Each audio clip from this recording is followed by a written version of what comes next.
You know that feeling, right? You're standing at a crossroads. The map is totally blank, and you have absolutely no idea which way to turn.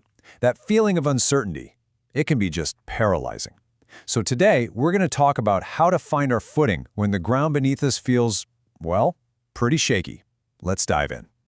And I'm talking about that deep in your gut feeling of being overwhelmed by the unknown. Maybe it's a career change that feels like a leap into the dark, a personal crisis you never saw coming, or even just that quiet anxiety of trying to figure out what's next. These moments, man, they can be incredibly daunting. And this is where things get tricky. Our human nature, our default setting, is to want a 5-step plan. We want a guaranteed outcome, a signed contract with the future, you know? We want to be in the driver's seat. But faith, it just flips that entire script.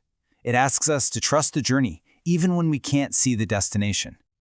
So, let's kick things off with our first section, when the path is unclear, and really dig into this question, what does it actually mean to walk by faith? Okay, so what I love about this definition of faith is that it's not about wishful thinking or some blind guess. It's built on two really powerful words, confidence and assurance. But here's the key. That confidence isn't in our own ability to figure it all out. It's about trusting the one who already has the full map. It's trusting the guide, not just the tiny piece of the path you can see right in front of you.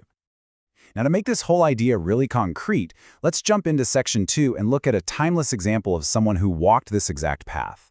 Let's talk about a story of trust. Just let that sink in for a second.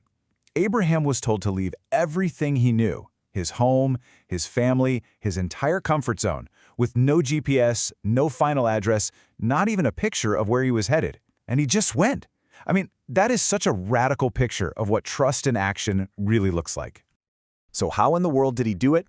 Well, we can break his journey down into these 3 powerful steps you see here. First, and this is huge, he obeyed before he understood.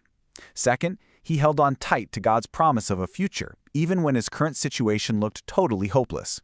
And third, his trust wasn't just some passive feeling, it was an action. The guy literally packed his bags and started walking.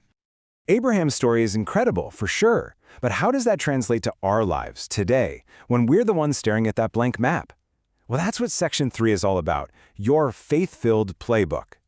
We're going to break it down into 3 simple, actionable steps. Okay, step 1, you need an anchor. When the seas of life get choppy, you're waiting for that call from the doctor or you're wondering if you made the right career move, you need something to hold you steady.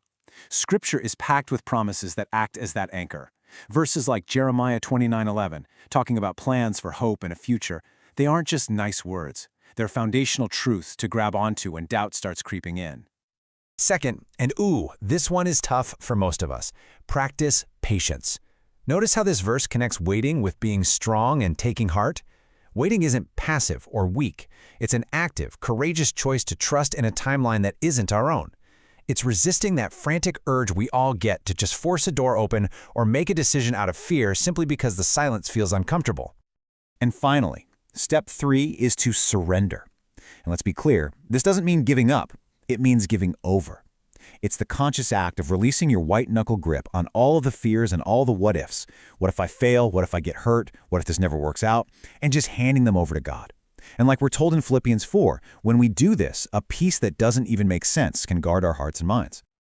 So when you start putting these steps into practice, what's the payoff? Where does this journey actually lead? Well, it takes us to our final section, from uncertainty to peace.